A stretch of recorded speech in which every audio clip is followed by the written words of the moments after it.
On the night of May 26, 1995, 22-year-old Tracy Brazel went out with two of her friends to have a fun night at Kodiak Ron's pub in Everett, Washington. While her friends left after drinks, Tracy stayed back at the arcade to finish her game. But that was the last time they ever heard from her. Despite everything her family did to find her, no sign of Tracy ever emerged. 2 months after Tracy's disappearance, 26-year-old Patricia Patty Berry was reported missing around the same location and in similar circumstances. 8 days later, her lifeless body was found in the woods, leaving her family devastated. What could have happened to Tracy Brazel and Patricia Berry? Were both events connected? Everett is the largest city in Snohomish County, Washington, with a population of over 110,000 people. It is a place known for saltwater beaches, rolling hills, and river deltas, making it a beautiful spot to unwind in nature. Unfortunately for two young women and their families, this lovely town was the backdrop to tragedy and years of grief. Tracy Brazel was born on January 29, 1973, to Bill and Peggy Brazel in Glenridge, New Jersey. Tracy had an older sister, Lisa, whom she loved and emulated a lot as a child. Tracy had a contagious smile, enjoyed reading books, and was eager to learn from a very early age. In 1986, when Tracy was 13 years old, her parents Bill and Peggy started having issues that led to their divorce. Peggy got custody of the girls and decided to move closer to her family in Snohomish County, Washington. They relocated when Tracy and Lisa were 16 and 19 years old, respectively.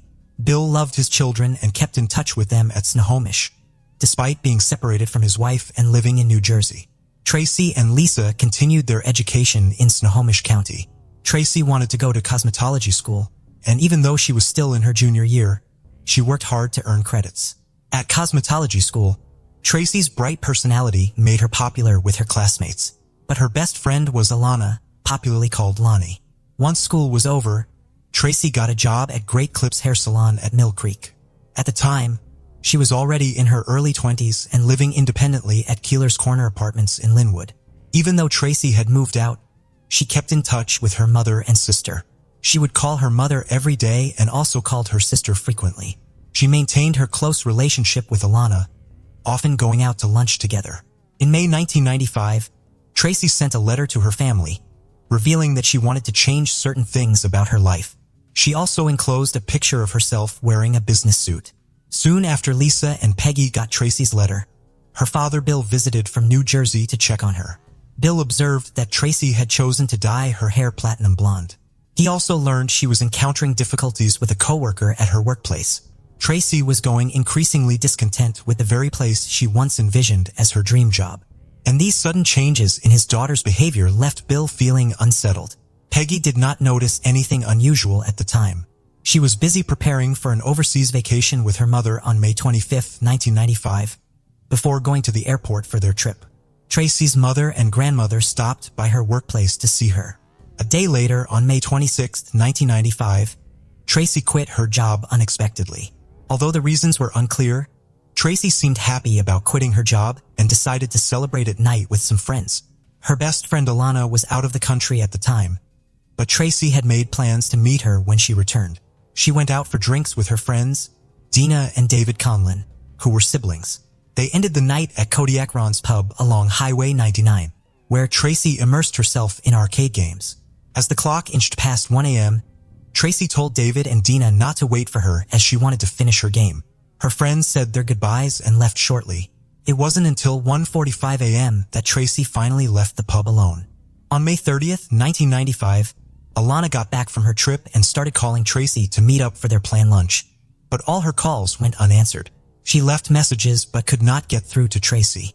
Feeling anxious, Alana decided to go to Tracy's apartment to check on her. The front door was locked, and despite repeated knocking, Alana got no response. She eventually gave up and was about to leave when she noticed something that got her more bothered. It was Tracy's car, a white Ford Probe parked peculiarly on the side of the street instead of its usual spot inside of the apartment complex. Alana moved closer to the car only to make another disturbing discovery. The passenger side window was broken, but there was no glass pieces or shards inside the car. Immediately, Alana called Tracy's mother, Peggy, but her line was not reachable when she was vacationing overseas. Alana called another family member about her worries, and together they visited the apartment and checked out Tracy's car. But without any sign of foul play, they assumed Tracy would be back soon and would get in touch when she saw Alana's messages. No one reported Tracy missing because her mother, who normally spoke to her every day, was out of the country and unreachable. And her co-workers at the hair salon were not expecting her since she quit her job. On June 4th, 1995, Peggy's cruise ship docked in Montreal and her phone was working again. When she called home, Peggy got the devastating news that her youngest daughter was missing. She dashed home in a panic and with Lisa's help filed a missing persons report. By then, 8 days had already passed since Tracy was last seen at the pub. The Snohomish Police Department swung into action looking for Tracy. They went to Linwood to examine her apartment and her park. Ford. The police checked for fingerprints inside the car, but found nothing, not even Tracy's prints. It seemed as if someone had wiped the car clean. Not even the shattered glass from the window was found, except for a few tiny fragments on the back seat. The investigators could not get any useful leads, and the police department at the time also lacked funding to do anything significant with the bits of evidence collected from the car. The investigation was at a dead end. But Peggy could not sit back and wait for the police department to be funded. She contacted her friend Andy, a former police officer. He worked with the police officers in charge of the case and helped them analyze some of the evidence. Eventually, one solid piece of evidence emerged. A single drop of blood found on Tracy's car window. Unfortunately, there was no technology advanced enough to test the blood at the time. Once again, they had hit a dead end. And while the search for Tracy was going on, another young woman in the city went missing. Patricia Berry, popularly known as Patty, was born on February 10, 1969. Although no details about her childhood are known, Patty was a single mother working to support her 2-year-old daughter Jessica when she disappeared. In 1995, Patty took up work at a dancer at Honey's nightclub located along Highway 99. She didn't really like her job because she didn't think it was decent enough. But the pay was good and she needed money to complete her education and provide for Jessica. Patty told her mother, Nancy Stransrud, that once she was done with school, she would get a proper job she could be proud of. With her job as a nighttime dancer, Patty would leave her toddler with a babysitter in the evening and fetch her after she got off work in the morning. But on July 31st, 1995, Patty did not show up at the babysitter's house. The babysitter called Nancy, Patty's mother, who immediately felt worried. Everyone knew how important Jessica was to Patty, and it was unthinkable that Patty had simply forgotten to pick up her daughter.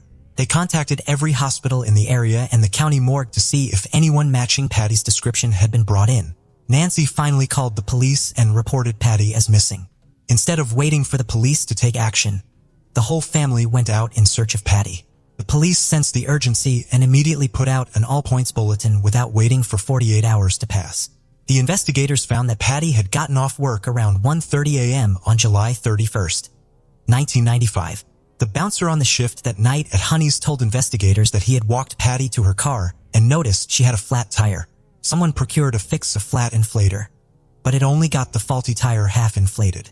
Still, it was enough to carry her to the nearest gas station where she could fix the tire. With that information, the investigators traced the route they thought Patty would have taken and found a gas station.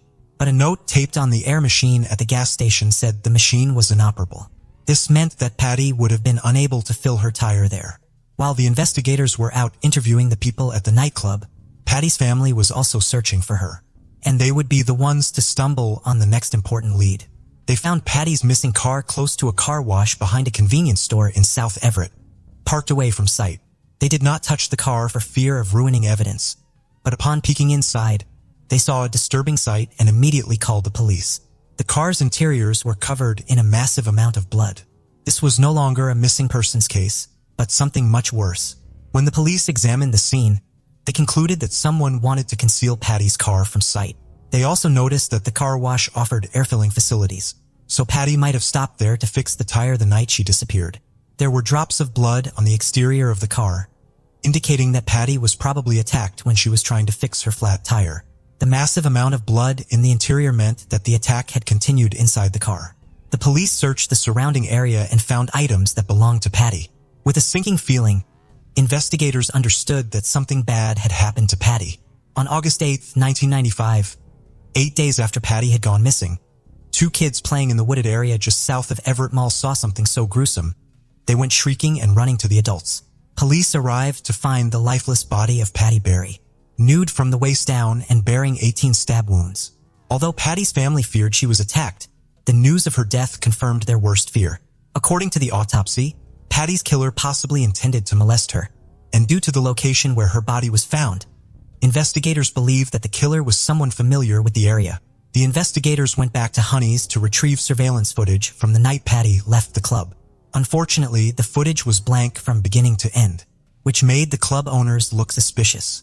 It seemed the club owners were trying to hide something, but as much as the investigators wanted to handcuff them, there was no evidence tying them to the crime scene. Thought was that the club destroyed the video.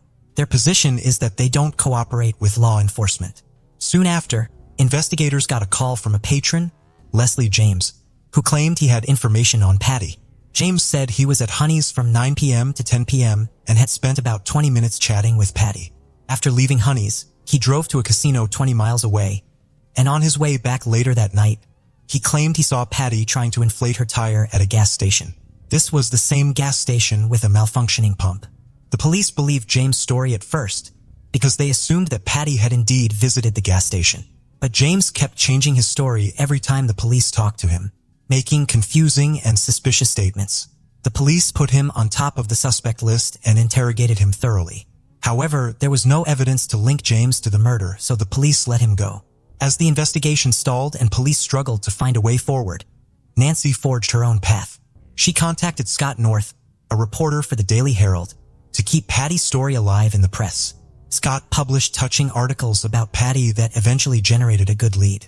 A new witness connected the police about something he had seen the night Patty disappeared. The witness recounted seeing a man washing off bloodstains at the car wash where Patty's car had been found. He said he remembered the date vividly. It was his sister's birthday, but he never reported the incident, assuming it was animal blood on the car. The witness was asked to describe the man he saw at the car wash, and a composite sketch of the suspect was created. The police released the sketch to the public, with hopes for a breakthrough, but no one came forward to identify the man. The case soon went cold after this, much to the disappointment of Patty's family. Months turned into years, and almost a decade later, in February 2005, the case was reopened by Snohomish County cold case detectives Jim Scharf and David Heitzman. By that time, forensic technology had advanced enough to make something out of the evidence gathered in Patty's car. Investigators believed that the suspect attacked Patty at the car wash. They decided to focus on the steering wheel and sent it to the Washington State Crime Lab for analysis. Most of the DNA on the wheel was Patty's, but one ray of hope shone through. Also present on the steering wheel was the DNA of an unidentified male. The newly extracted DNA profile was submitted, the Combined DNA Index System, and in 2008 it provided the long-awaited answer. Investigators zeroed in on a match with a known offender who was already in custody serving time. A repeat offender named Danny Giles. 40-year-old Danny Giles had a long list of offenses on police record, but his DNA was only recently submitted to COITAS after a conviction for indecent exposure. He was a registered molester who was convicted of attempted abuse. His entire adult life had been spent going in and out of prison, starting with an abuse conviction in 1987. Throughout Giles' time in jail, he refused to be managed by psychologists and never participated in any treatment. He was described as psychopathic and posed a threat to women. According to Giles' ex-fiancée, he derived pleasure in threatening her with a knife. One of Giles' cellmates revealed that Giles admired the serial killer Gary Ridgway, popularly known by the moniker Green River Killer, for the number of lives he had claimed. But even the DNA evidence and Giles' criminal history were insufficient to charge him for Patty's murder. The DNA evidence only confirmed that Giles had been present in Patty's car, not that he had taken her life. The investigators started to piece the puzzle together and build a case against Giles. They compared the composite sketch of the suspect to Giles and were astonished by the stark resemblance. They dug through records and discovered that Giles lived in the area where Patty's body had been dumped and was working for a local landscaping company at the time she was killed. But even with all this, they needed Giles to either confess to the crime or deny he was in Patty's car. Detective Jim Sharp researched Giles before meeting with him at the prison.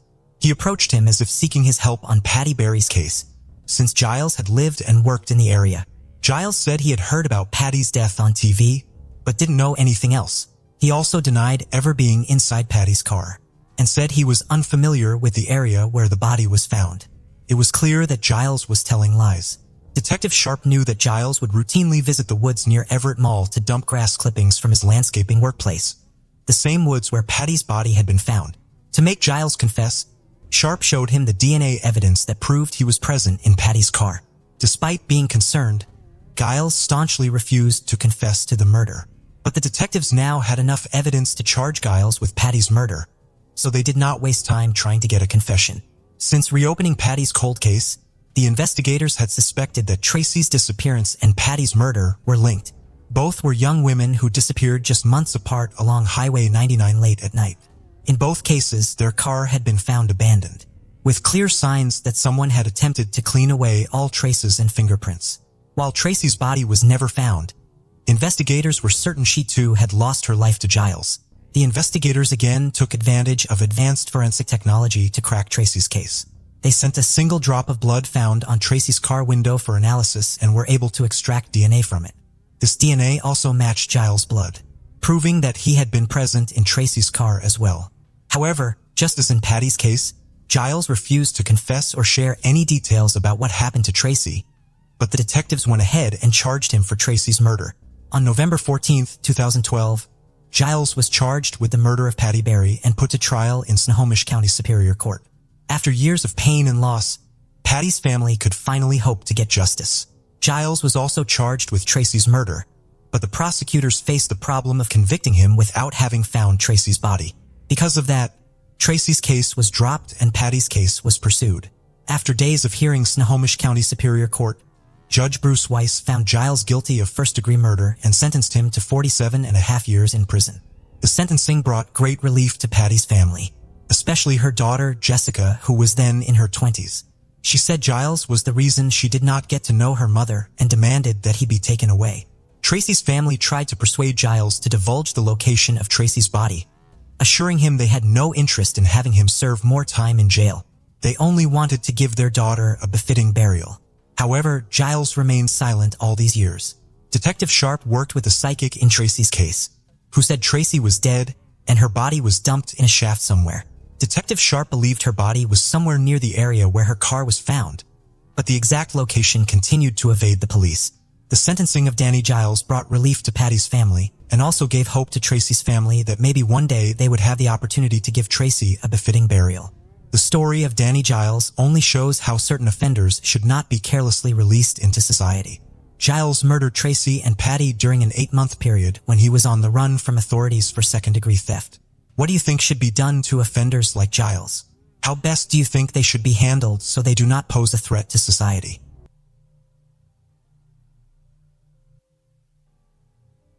The case of Christina and Thompson Harris. Christina and Thompson and Jason Thomas Harris, both 40, had been married for 11 years by 2014.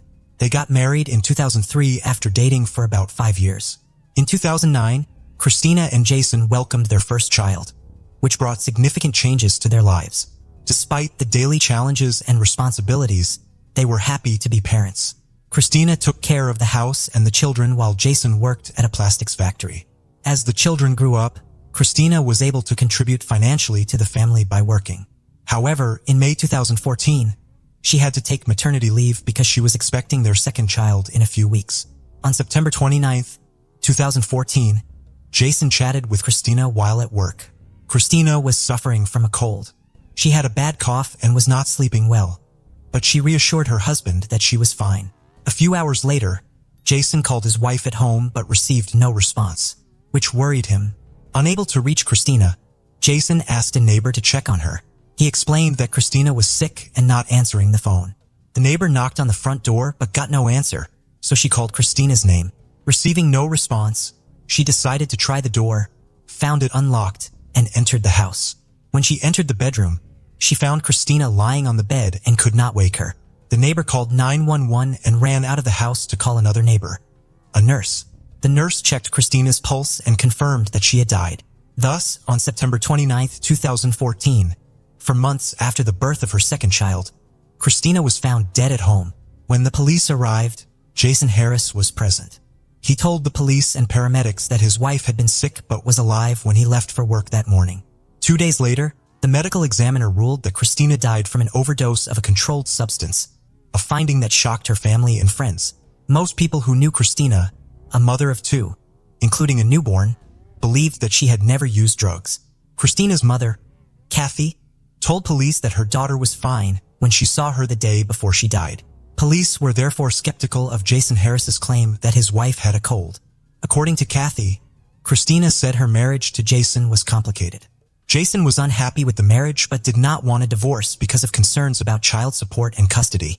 Neighbors who discovered Christina's body also provided additional information to the police. Jason reportedly told them that the night before Christina died, he had prepared cereal with milk for her. Then Christina passed out and dropped the plate. Police realized that Christina's family and friends had a hard time accepting that she might be involved in drugs. Instead, police suspected that Jason Harris was involved in Christina's death. Christina's mother and sisters insisted that police test her breast milk. According to Kathy, the police ignored the request for 48 hours. However, thanks to the family's persistence, the police finally agreed to investigate. As a result, breast milk was used as evidence for the first time in Michigan history. As confirmed by Christina's family and friends, all drug tests at her workplace and at the hospital where she gave birth to her second child were negative. Her second child was only 4 months old when Christina died. Christina was breastfeeding, and Kathy confirmed that Christina was very careful about what she put into her body because she didn't want to affect her child. Christina often pumped breast milk while at work and stored it in the freezer. Some of the breast milk was left at Kathy's mother's house. They tested 3 bags of breast milk for possible drug residue. These bags were labeled with the date they were put in the freezer so Christina knew which bag to thaw first. Experts tested all the samples, including the ones frozen just before Christina died, and found no signs of drugs. This proves that Christina did not use the substance that killed her. Jason Harris's sister was the only one who suggested that Christina had used drugs, prompting investigators to focus more on Jason and treat Christina's death as a homicide. The investigation was slow, and it is unclear what would have happened if Christina's family had not been actively involved in the search for the truth. Kathy repeatedly reminded Davison police about her daughter's case in August 2016, nearly 2 years after Christina's death. Not seeing the enthusiasm and desire to solve her daughter's case in Davison, Kathy asked Davison police to turn the case over to the Michigan State Police, which had new investigators. From there, the story began to unravel. Police gathered a lot of information about Jason Harris, including how he acted before and after his wife's death. Jason had been having affairs with other women. Christina knew about this and confided in her family and co-workers that Jason had been texting other people while she was giving birth to their youngest child. Christina once told a co-worker that if she died, Jason would be the cause. When asked if she was serious, she said yes. Jason told his co-worker that he suspected the second child was not his biological child. He also complained that after the birth, Christina became depressed, often stayed in bed and did not go to work. Jason often complained about Christina nagging him. A co-worker of Jason recalled that Jason may have told him that he wanted Christina dead. He described the relationship between Jason and Christina as toxic and recalled that they argued frequently. One of the most surprising and shocking things about this case is that Jason Harris did not hesitate to let everyone know that he wanted to get rid of his wife. He tried to do so, but unfortunately, no one paid attention to his words and actions before Christina died. Jason bought poison twice and mixed it into her drink. Both times, Christina felt that the taste was unusual and did not drink it. Jason then asked a coworker to find him a poison that would not change the taste or smell of drinks or food. Jason said he wanted to knock Christina unconscious so she would not feel anything. When he shared with the coworker that Christina would not drink water because it tasted strange, the coworker refused to talk to him further. The coworker testified that Jason had talked about wanting Christina to stop nagging and that the coworker thought Jason was joking. Jason also told a coworker that he had hired someone to kill Christina, but the person was arrested for another reason before the murder. Jason therefore offered the coworker $10,000 from Christina's $100,000 life insurance policy to kill her. The coworker refused the offer, thinking that Jason was just venting his anger by talking about his wife and making inappropriate jokes. According to the colleague, he recalled a conversation with Jason in which Jason said, "I'm bored with her. I'm going to dump her." The police then decided to question the neighbor who discovered Christina's body. The neighbor testified that she saw Christina's family truck in the driveway, but Christina did not come to the door. She entered the house and found Christina lying in bed, unresponsive. The neighbor asked Jason if she should try to wake her up. He replied that Christina must have fallen asleep and that he would come home. The neighbor went back inside and removed the covers around Christina because she felt cold and had foam coming from her mouth and nose. The neighbor called 911 and another neighbor who was a registered nurse. The neighbor, who was a registered nurse, testified that Christina was cold, stiff, had no pulse, and had white foam coming from her mouth. She did not attempt to resuscitate Christina because she believed she was already dead. Jason told the police that he asked a neighbor to check on Christina and that he had to rush home because Christina was unresponsive. However, witnesses said Jason did not appear anxious or in a hurry. What raised suspicions about Jason was that morning he called Christina's supervisor at work. He told her that Christina had died the night before and that he wanted to inquire about the $100,000 death benefit from Christina's life insurance policy through work.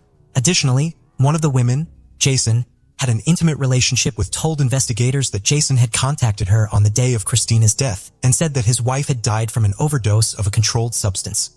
This suggests that he knew what caused Christina's death even before the medical examiner's report. That evening, the neighbor he had asked to check on Christina saw him in his driveway. She said that Jason told her that Christina was not the angel her parents thought she was, and that their child would soon learn all the good and bad things about Christina. He said that Christina dropped her bowl of cereal, and he told her to go to bed. Jason also told a neighbor that his wife tossed and turned during the night, and that he heard her coughing before he left for work. Jason wondered if that was her last breath. Jason told a police officer that Christina was coughing a lot when he left the house. He also told the police that Christina fell asleep eating cereal the night before she died. Finally, Jason told Christina's mother, Kathy, that before she died, Christina complained that her water tasted like chemicals. One of the main motives in this case is believed to be insurance money. Within a week of Christina's death, Jason and his mother went to Christina's workplace to inquire about the life insurance money. Additionally, Jason received a $20,000 death benefit from a life insurance policy issued by his company shortly after Christina's death. One of Jason's lovers moved in with Jason and his children. Christina's mother believed that Jason's lover moved in with him after Christina's funeral. However, Jason's neighbor testified that the lover had even moved into Jason's home before Christina's funeral. The neighbor added that Jason's adult children from a previous marriage moved into the home within days of Christina's death. Police also discovered that Jason Harris purchased a plane ticket to Rhode Island 9 days after Christina's death to visit a woman with whom he had exchanged more than 5,800 text messages. County Medical Examiner Dr. Brian Hunter submitted postmortem blood and urine samples for laboratory testing. Dr. Hunter determined that the test results were consistent with Christina being poisoned by a lethal substance. Initially, Dr. Hunter determined that her death was an accident because there were no injection marks on Christina's body, and investigators did not find any powder residue or rolling papers next to the bed where Christina died. In 2016, the Michigan State Police took over the investigation into Christina's death. In 2019, after Christina's family disputed Christina's cause of death, Dr. Hunter later changed Christina's death certificate from an accident to a homicide. Police charged Jason with first-degree murder, solicitation of murder, and delivery of a controlled substance resulting in death. He was denied bail. Jason's attorney, Nicholas Robinson, said his client pleaded not guilty to the charges and wanted to fight them. When he was arrested, Jason had lost his job after testing positive for drugs. Kathy's efforts to ensure that law enforcement would punish the person responsible for her daughter's death were not overlooked. Gena's County Prosecutor David Layton said that a few years ago, he began receiving Facebook messages and emails from a Davidson woman who claimed her daughter had died and that her death was not an accident. It can't be happening, the woman told the prosecutor. She was certain that someone had caused her daughter's death. Kathy's passionate pleas caught David Layton's attention, prompting authorities to re-examine the death of her daughter, Christina. I will never forget what she wrote in an email, Prosecutor. You are my last hope. This is our last chance to get justice for my daughter. Please help me, David Layton said. At that moment, and as I spoke to her this morning, I was absolutely convinced that her daughter's death was not an accident. It was the result of foul play. It was Kathy's relentless efforts to seek justice for her daughter's death that led to this situation, and those efforts paid off. The trial began in 2020. The prosecution alleged that Jason put a controlled substance in his wife's cereal bowl to kill her.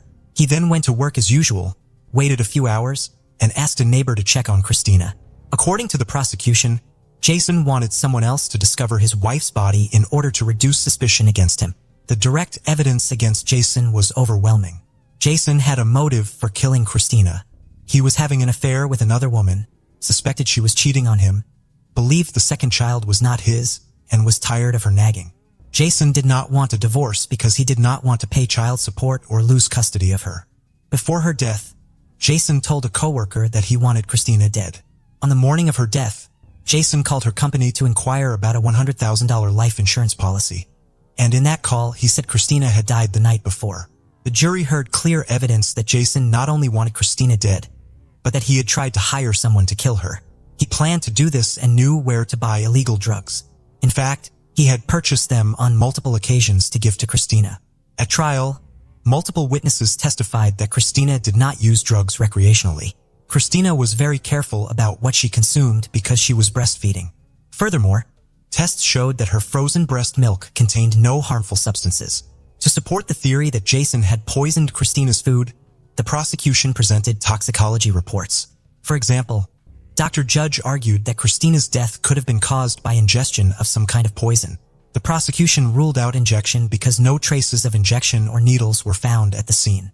Dr. Judge also testified that inhalation was unlikely because no rolled-up dollar bills or snorting paper were found at the scene.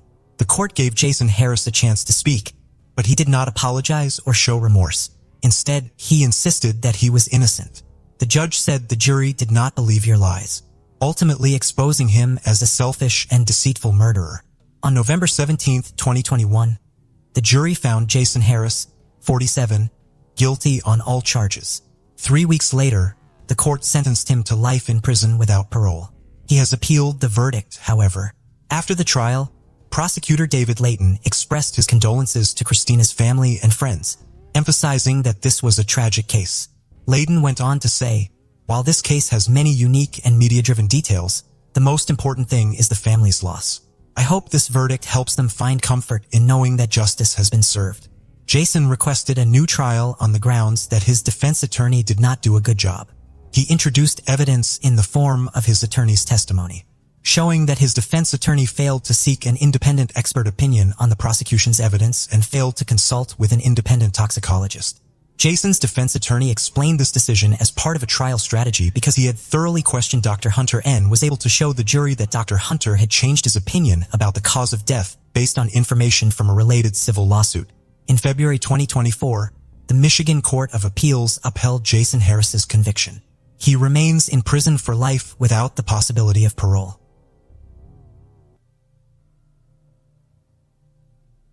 Summer camp was approaching and Nicky Verstappen was still not sure if he really wanted to go or not. The year before, he did not go because he was scared of getting homesick and his parents supported his decision to stay back home. Nicky Verstappen preferred to spend summers at home in the town of Heibloem in the south of the Netherlands. That way he could always go to visit friends, play games with his younger sister, Fem, Kay, or cuddle and love up to his dog. He would always miss his dog anytime he left home for the summer camp. In the summer of 1998, even though Nicky Verstappen felt unsure about going to summer camp, he still felt that he had to go. He felt he was not 10 years old anymore, he was 11 years and was growing up. After he told his mother that he was not too sure about summer camp, she encouraged him and said that once he was there, he would have a lot of fun. Since his best friend was going too, Nicky felt everything would be okay. After concluding to go, Nicky Verstappen began to pack his necessities, not forgetting to include his favorite red and white pajamas, which was an official merchandise Vafika Jack, his favorite soccer team from Amsterdam. It was gifted to him as a Christmas present because of his love for anything that had to do with Ajax logo and colors. In fact, most of Nicky Verstappen's room was designed with everything Ajax from color red to white. The day of summer camp came and Nicky picked up his bag, looked at his room for the last time and left. Sadly, he would never get to see the poster of Jerry Litmanen hanging against the wall of his room ever again. Nicky Verstappen was born on the 13th of March, 1987 to Peter and Bert Verstappen in Heibloem in the district of Limburg, the Netherlands. He had a loving family and was the eldest of 2 children. Nicky and his younger sister, Femke, loved to play together. Nicky, who lived in a small community of 800 people, would frequently cycle all over his hometown of Heibloem. This made many people know him. He was described as friendly and a laid-back young kid. He was also known to be a happy and well-adjusted young man. His mother described him as spontaneous and sporty. At the time, when people think of Nicky Verstappen, it was hard not to recollect the Amsterdam soccer team. Ajax, Nicky was practically a die-hard fan who would never miss a match. Nicky was said to have played soccer himself, and he also was known to be a good player. The annual summer camp for the 8 to 12 years olds came, and on Saturday, the 8th of August, 1998, Nicky Verstappen and 36 other school children from his school took the bus on a 45-minute journey from Heblum to the town of Brunsum in order to take part in the children's summer camp being held on the De Heikop camping grounds on the Brunsummerheide. It was known that every kid from Heibloem had the opportunity to attend this summer camp every year. Nicky Verstappen, who had encouraged himself to go because of his best friend, got a bit disappointed when his best friend pulled out and decided to stay back home at the last minute. Nicky, however, decided to still go for the summer camp. He stayed on the bus as he waved his friend goodbye. On arrival at the De Heikop camping grounds, the children were divided into their various tent groups. All 37 kids were split into 10 tents, while the 4 remaining tents were shared among the 12 camp leaders. According to camp tradition, each group had to name their tents. The name was also the name of their team. Nicky Verstappen's tent, which he shared with 4 other boys his age who were his friends, was named Night Riders. Just like his mother promised, the first day of summer camp was a lot of fun with games and team-building activities. Later that night, they all gathered around a campfire while one of the leaders narrated scary ghost stories. Around 10 p.m., the kids were sent to bed while the camp leader stayed up until midnight eating and drinking. Summer camp started off on a great path. Everyone retired to their tents for the night, feeling happy with the anticipation of a more exciting day, as there were a lot of fun-filling activities planned for the following day. Around 5 a.m. on the 10th of August 1998, one of Nicky Verstappen's tentmate woke up to go use the toilet. At that time, the remaining tentmates, including Nicky, were still sleeping. Around 6 a.m., another kid from the Night Riders tent woke up and realized Nicky Verstappen was gone. Their initial thoughts was that he had gone to the toilet. However, 2 hours later, at 8 a.m., when the trumpet for breakfast time was played and Nicky had not still returned, his tent mates became worried. They then told their camp leaders that Nicky had gone out of their tent since 6 a.m. and had not returned. Everyone at the campsite, including the campers and camp leaders, started looking for Nicky Verstappen all over the campsite. They searched for him and called out his name numerous times, but he could not be found. Since Nicky Verstappen had been unsure of coming to summer camp, the leaders thought that he had run away. His parents in Heibloem were then called and told that he had disappeared from the campsite and his whereabouts could not be located. This came as a shock to Nicky's parents. His mother, Berthie, versed up and sensed something was wrong. To her, she knows her son would never opt and leave the camp without informing anyone, since he was quite nervous about going away from home in the first place. It did not make any sense that he would go off on his own. Berthie and Peter then quickly left Heibloem and traveled down to the campsite to look for their son. When they got to the campsite, Berthie noticed that Nicky's shoes were still in the tent. She felt if he had planned to run away, definitely he would have worn his shoes. Nicky's parents then joined the camp leaders to search all over the campsite, desperately calling Nicky's name, but unfortunately there was no answer. By midday, they came to a conclusion to call in the police. Later that afternoon, the search party had grown significantly. There was a massive turnout of volunteers, which were mostly friends and family from Heblum, as well as from the local town of Brunson. They took turns to wait at Nicky's tent and to go out and look for Nicky in the surrounding bushes and fields. The search party frantically looked for Nicky. The police, to a great extent, interrogated all the camp leaders and went to all the homes surrounding the campsite to ask if residents had maybe come across an 11-year-old boy, but it didn't yield anything. Even though Nicky's family insisted that something was seriously wrong, the search party had no real sense of panic. The only general feeling they had was that Nicky Verstappen had left the campsite by himself and had got lost in the woods. They believed he was okay and were expecting him to be found alive and well. The day of the search appeared to have been one of the hottest days of the whole summer of 1998. It was 95 degrees and it made the search even more exhausting. Camp leaders took turns to look for Nicky, while others kept the kids at the campsite occupied with activities. In the evening, armed forces were contacted to join in the search, while the kids were sent to their tents like nothing happened. While they slept, the military vehicles and searchers frantically called out Nicky's name into the darkness of the night. By the next morning, on Tuesday, Nicky was still nowhere to be found, so the camp leaders felt there was no need for camping anymore if one of them was lost. They then decided to cancel the camp. Every kid was placed in a bus and taken back home to Heibloem, while the search party intensified their search efforts. The more they searched for Nicky Verstappen, the more it became clear that he didn't run away. The police used their dogs for the search as well, and an aerial search of the campsite was done using a plane. All efforts to find Nicky yielded no results, and by sunset, the search party was running out of daylight. Finally, Around 9 p.m. on Tuesday, August 11th, 1998, Nicky Verstappen's uncle, who was part of the search party, noticed something laying underneath a small pine tree. On getting closer, he saw the lifeless body of 11-year-old Nicky Verstappen. Nicky was found in a pine grove on the Shinveldug in Landgraf, less than a mile away from the campsite. He was wearing his red Ajax pajama pants and blue underpants and was naked from the waist up. His pajamas pants, which he got as a Christmas present from the previous year, were turned inside out and the front was placed to the back. Nicky had sustained a wound to his head, but at first glance, the wound did not look serious enough to have caused his death. Even though he was found in a pine grove, close to farmlands and bushes, Nicky's feet were clean. He seemed like he did not walk to the place where he was found. People believed that he was killed somewhere else, and his body was carried down to the place he was found. The spot Nicky Verstappen was found was near a parking lot that was known for where homosexual men would meet for secret sex. Aside that, movement around that area was limited. By midnight, Nicky Verstappen's body was taken to a mortuary in Maastricht, about 30 minutes away from the campsite. The people of Heibloem came together to assist Nicky's family in arranging a memorial service for him. The memorial service took place at Heibloem Sports Fields on Saturday, August 15, 1998, a week after he left home for summer camp. Since Nicky was wildly known in Heibloem, 600 people attended his funeral. His love for Ajax was recognized at his funeral. His coffin was covered with the red Ajax flag, which was something he would have loved. His family would never remain the same again as they were left in a state of shock and grief. Nicky's parents felt guilty for encouraging their son to go for summer camp, even when he confided in them that he was unsure of the trip. Who killed Nicky Verstappen? His family wanted answers and closure. Somebody needed to be held accountable for killing their son and brother, but the police had no leads whatsoever. Seeing that it was unlikely for Nicky to have gone off with a stranger, the police interviewed the camp leaders again. Unfortunately, nothing that could help solve the case was discovered. Nicky's post-mortem examination took place 3 days after his death.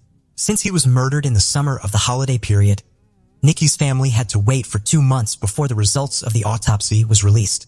According to the autopsy report, Nicky Verstappen was drugged and his body showed signs of sexual abuse. However, medical examiner was unable to determine a cause of death. Due to this, a second autopsy was carried out, and its result had the same conclusion with the first. There was a possibility that Nicky was sexually assaulted, but his cause of death could not be determined. Even though suffocation was suggested as his cause of death, there was not enough evidence to prove it once and for all. Following Nicky's murder, an extensive investigation was carried out, but the case went cold and would remain unsolved for 20 years. The police had to use the evidence they have. Close to the parking lot, about 100 yards from where Nicky Verstappen was found, a tissue containing semen, a cigarette butt and beer bottle top were retrieved. The forensics then compiled a DNA profile of a person other than Nicky, though it was not definite that the tissue was related to Nicky's murder case, since people often met in the parking lot and have sex in the woods. In 1997, a year before Nicky Verstappen's murder, a DNA database was created at the National Forensics Institute of the Netherlands. At the time, DNA testing was the new forensic technology and tests were a little bit restricted. Also, any DNA testing on the database could only be handled by the prosecutor and not the police. At that time, the police did not have their own database and they did not have first-hand access to the national database without an approval from the prosecutor. This made the process of quickly finding a killer somewhat slow and difficult. During the investigation of Nicky Verstappen's murder, DNA samples of 40 men were taken. The men included camp leaders, some men from a campsite nearby and other male visitors in the area at the time of Nicky's death. However, none of the DNA matched the profile found in the tissue at the crime scene. Even if the retrieved tissue with semen was probably a leftover of a sexual encounter that had nothing to do with Nicky's death, the investigators still could not strike out the evidence. Later in the investigation, there was a glimmer of hope when a single hair, similar in color to that of Nicky's, was found in the trunk of a car which belonged to one of the camp leaders. After the hair sample was sent to the UK for DNA testing, it was however discovered that it did not belong to Nicky. Immediately, the autopsy results were out. The first person of interest was Joe Barton, an 80-year-old founder of the camp Nicky and his classmates went. Joe Barton was the former principal of Nicky's school in Heibloem. He had lost his job after he was convicted of child sexual abuse in the 1950s. During interrogation, he had also confessed that he was near Nicky Verstappen's tent at 6 a.m. on the morning of his disappearance. but he did not go there for Nikki. He said he went there to check on one of the boys who had burned his hand the night before. Juice Barton's alibi was that when he woke up at 5 a.m., he cleaned his tent and then went to check on the boy who burned his hand, after which he then drove back to Hebloem to attend the funeral of a friend who had died. He claimed to have heard about Nikki Versteppen's disappearance at the funeral and went straight back to the camp. Juice Barton was on the police radar for some time, and this was because he exhibited strange behavior during the search for Nikki Versteppen. He kept steering the search in the direction of the place where Nikki's body was found. He also gave the information that the parking lot near the crime scene was a place where men often meet for sex. The police was uncomfortable about Juice Barton. They decided to look into his background.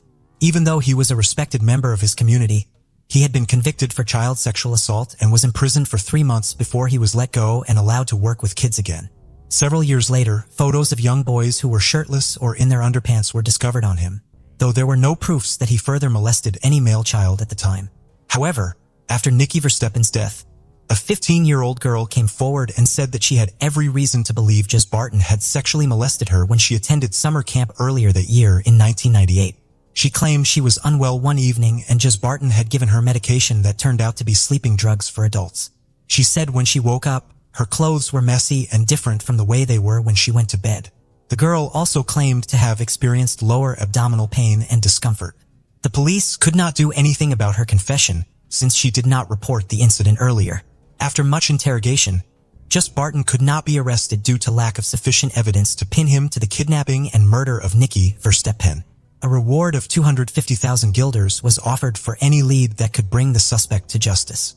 As time went, Nikki's family became frustrated as they sensed lack of urgency in solving their son's murder. They resorted to a well-known television crime reporter at the time, Peter Davries, and asked him to help them to solve the mystery surrounding their son's death. Peter Davries agreed to help them look into the case. Over the years, his involvement in the case turned out to be a salvation for Nikki's family. Peter Davries launched a campaign on behalf of the Versteppen family, and the reward money was doubled to 500,000 guilders by unknown business people. In April 1999, the first in-depth documentary about Nikki's murder case was broadcast nationally. The documentary talked about Juice Barton's child sexual assault in the past. It brought up questions like, why was he allowed to work with children after being a convicted sex offender? The documentary seemed to put pressure on the police to investigate Juice Barton further. This divided the small community of Hebloem. Nikki's case threatened to tear the community apart. While some people wanted to protect the founder of the camp, some people supported Nikki's family in their quest to find out the truth, even if it meant asking confronting questions. As time went by, majority of the people in Hebloem chose to stay away from Nikki's family. They believed the Versteppens were out on a witch hunt. Nikki's family only held on to a handful of faithful friends who supported them through the case. In July of 1999, Nikki Versteppens was ruled unsolved. The next month, in August, Bertie and Peter Verstappen had an opportunity to meet with Queen Beatrix, the former Queen of the Netherlands. They handed her a letter, which was an official complaint about the slow investigation in the death of their son. Due to this, efforts were subsequently intensified by the prosecutor in my asterisk to solving the case. In 2001, Nikki's grandparents and the town of Brunsum silently built a monument for Nikki at the spot where his body was found. This didn't make Nikki's parents feel any better. His mother, Bertie, would always light a candle in their family home every morning as soon as she woke up. She did this for 20 years. In an interview with Peter DeVries, she said, "I wake up at night and hear his voice. He calls me. I get up and go to look for Nikki, but he is no longer there." Their happy and complete family of 4 had become an unhappy, incomplete, and broken family of 3. Since answers were not forthcoming at the time, Bertie, who did not let that stop her, had promised on national TV to bring the killer of her child to justice as long as she was still alive. In February of 2001, Bertie and Peter Versteppen wrote a public letter to the Minister of Justice asking for help on their son's case. They claimed to be at the mercy of the police and the legal systems, but they have no answers. The legal system then decided to act as there appeared to have been a total breakdown in trust by the people of Hebloem. The general public were getting disappointed at the police and the legal systems for not giving answers as to who killed Nikki Versteppen. In that same year, the case was renewed and a second opinion task force was given the case to investigate from scratch. On the 29th of June 2001, the investigative team was able to determine the time of Nikki's death. His time of death was estimated to have been between 2 p.m. on the 10th of August or 9 a.m. on the 11th of August. It means Nicky Verstappen was alive for at least 8 hours before he was murdered. New DNA technology also discovered that there were little drops of blood on Nicky's pajamas. One of the drops was tested for foreign DNA, but it turned out to be that of Nicky. Further investigation revealed many mistakes made by the first set of investigators that made the case become cold for some time. One of the mistakes was that these investigators focused on the scene where Nicky was found. They used that spot as the crime scene, forgetting that Nicky's feet were clean when he was found, which suggested that he did not walk to that place himself. He was carried away from the main crime scene and dumped at the spot he was found. The first investigation did not look for possible evidence beyond the pine tree where Nicky was found. Even the campsite where Nicky was last seen was not properly considered for possible clues that could pinpoint the killer. As time unfolds, Deuce Spartan was not the only suspect in the case. In 1998, at the time that Nicky and his friends were camping, there appeared to have been another group from the Rolled Duck Seminary who pitched their tents nearby. A man named Rolled Duck's chef had piqued the interest of the police, and this was because he had once had an inappropriate contact with a child before. They believed he was someone who would do it again. On the morning of Nicky Verstappen's disappearance, Rolled Duck's chef was not at the campsite. When questioned, he appeared to have no alibi for his whereabouts at the time. However, he died in 1999 before the police could find enough evidence to arrest him. Also, a man simply known as Vim was another person of interest at the time. Vim was a sex offender from a town nearby. Different witnesses spotted him near the Highcop campsite in a dark-colored vehicle around August 10, 1998. He was questioned by the police in 2001, 2003, 2006, and 2007. Anytime a witness came forward pointing a finger at him. Unfortunately, there was no sufficient evidence to pin him to the crime, and in 2007, he died at the age of 64. Until his death, Vim had said he never killed Nicky Verstappen. Martin A., the German serial killer, was someone the police could not afford to overlook in this case. He had killed 3 boys and had sexually molested at least 40 children between 1992 and 2001. Martin A. was known as the Masked Man or the Black Man, and this is because he used to wear black clothing and a creepy black mask. His victims were usually hunted by him at campsites or in children's homes. Since the Hickop campsite was located close to the Dutch-German border and one of Ney's proven crimes was committed in the Netherlands, he was considered a serious suspect. However, when he was eventually arrested for all his crimes in 2001, Martin A. denied any involvement in Nicky Verstappen's murder. As the investigation progresses, the police had quite a number of suspects on their list. The likes of Michel Fournier and Mark Hoffman, who were sex offenders at the time, were considered suspects to Nicky Verstappen's homicide case, but thorough investigation vindicated them, and they were never charged with his murder. In 2004, Peter de Vries became aware of new testing techniques in the science of DNA. He then informed the public and told the police to re-examine the blood found on Nicky Verstappen's clothing. In 2005, an anonymous person placed letters on Nicky's memorial in Bronson, claiming to have been responsible for killing him. Investigators traced the letters to a 36-year-old man, but it turned out to be a false confession. The man was a psychiatric patient who had severe mental health issues. His therapist explained that he had written the letters as a way of getting attention. The man was placed in custody for 2 weeks for vandalizing Nicky Verstappen's grave. In 2008, when it seemed like all hope was lost, detectives announced that foreign DNA had been found on Nicky's pajamas, pants, and his underpants. Previous suspects in the case were all retested, but there were still no matches to the DNA found. Nevertheless, Nicky's family was positive. It might seem like another dead end, but the discovery of the foreign DNA profile meant there was proof of a male individual being in physical contact with Nicky Verstappen before his death. Nicky's family prayed and hoped that the perpetrator would be found before he could hurt any other person. In the year 2010, Nicky Verstappen's sister, Femke, who was in her 20s by then, made a public appeal to every man in the community to participate in a DNA testing so that the family could have some sense of closure. After the appeal, the police gathered a list of over 100 men. These men were initially part of the search party and camp management. 80 out of 114 men agreed to provide saliva swabs. Even though it was quite a high number of turnouts for the DNA analysis, Peter de Vries took to the media again to encourage people to be partakers of the DNA tests. It seemed a lot of these men were scared of leaving their DNA samples because they do not want to be caught for a past crime. However, after Peter de Vries explained that their DNAs would only be used for the Nicky Verstappen's case, additional 40 men came forward. After carrying out a comprehensive test on the retrieved DNA samples, there was still no match to the DNA found on Nikki's clothing. In a desperate attempt to find the truth, the remains of Just Barton, who had died in 2003, were exhumed for testing. There was hope at that point since Just Barton had been the strongest suspect throughout the years. However, many people became surprised when the DNA of Just Barton did not match the DNA found on Nicky Verstappen's clothes. In the early days of 2012, Nicky Verstappen's homicide case was transferred to a cold case team. The new investigators went through Nicky's case file from the very beginning to end. After that, they located a group of 1,500 males, all of whom had ties to the region near the campsite where Nicky Verstappen was last seen. The individuals on the list were either camp employees, residents of the neighborhood, or officially charged sex offenders. But once again, they were out of luck. The police did not give up easily. They renewed their request for public assistance in 2017. They requested over 20,000 DNA samples in order to perform kinship analysis.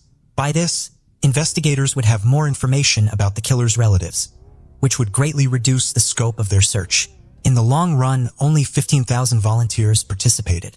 However, the size of this DNA dragnet operation was unprecedented in Dutch history. Given that there was nothing more to be done, it was a long shot but also the last option. Bulk DNA sweeping is a significant project and numerous ethical issues have been brought up in relation to it. Most people believe that cooperating was a no-brainer if they had nothing to conceal, and their DNA profile may help investigators identify the killer of a young child. Authorities sent mails to all the men requesting new DNA samples. Police would attempt to persuade them to assist if there were no answers from them by visiting them at home. One of the men, named Jos Breck, who was supposed to provide a sample, did not show up. 2 police officers went to his house, but he wasn't there. The man, according to his relatives, traveled to France in February of 2012 and did not return. Jos Breck's family reported him missing in April. He had vanished from his home and presumably ran away before the police could find him and extract his DNA. Authorities investigated this man's past to learn who he was because they had concerns about him. When Nicky Verstappen was killed, Jos Breck was 35 years old. He resided in Simpelveld with his mother, which is about 12 miles from the campsite. He was a committed scout member and frequently served as a camp leader as well. He had also spent some years providing childcare in Brunsum. He had once been involved in a case of sexual abuse of 2 10-year-old boys in 1985. Despite making a confession to the crime, he was not found guilty. He only got a 2-year probationary period and his name was never added to the list of sex offenders. That was why he evaded detection when local police conducted a DNA search of all sex offenders. His name was never mentioned. On August 10, 1998, Jos Breck was in the immediate area of Nicky's disappearance. Around midnight on Tuesday, August 11, 1998, police stopped him while he was cycling on a road close to the crime site. Few hours before he was seen by the police, Nicky Verstappen's corpse had just been discovered, and at the time the police saw Jos Breck, Nicky's body was being transported from the campsite to Maastricht for the autopsy. When the cops questioned him about why he was out cycling at that time, Jos Breck responded that he was delivering letters to scout members because it was too hot to have done so during the day. The explanation seemed reasonable to the officers because that particular day had been very hot. However, when he was questioned later during investigation, he provided a different explanation. Child pornography was discovered on his personal computer in August 1998, the same month when Nicky Verstappen was murdered. But once again, Jos Breck only got a warning. One of the 15,000 DNA samples provided to authorities during the bulk DNA search in 2017 revealed a close match to the foreign DNA found on Nicky Verstappen. The DNA sample belonged to a relative of the individual whose DNA was found on Nicky's clothes. That person happened to be related to the missing Jos Breck. In order to create a DNA profile, police asked Jos Breck's family if he had left behind a hairbrush or toothbrush as they were getting closer to solving the case. His family assisted the authorities and provided them with some of his personal belongings. Finally, after 20 painful long years, all the effort paid off. At the start of June 2018, the forensics discovered a 100 perfect match between Jos Breck's and the DNA found on Nicky's pajamas and underpants. Detectives were, however, requested to keep the new information to themselves in order to avoid alerting the offender. The investigators now began a massive global search for Jos Breck. Jos Breck's last known location was in the Vosges mountain region of northern France, where he served as a survival expert who guided nature expeditions into the mountains. Keep in mind that he was an experienced scout member who knew what he was doing. When Jasprecht departed the Vosges, no one knew where he had gone because he had not used his credit cards or his phone. Police discovered that he had improved his survival skills and had made preparations to vanish and live off the grid. His computer search history demonstrated that he was well prepared because he had done extensive study on small towns throughout Europe, places where Dutch news would not be reported. According to law enforcement, the only way to get him out of his hiding spot was to ask the public for assistance.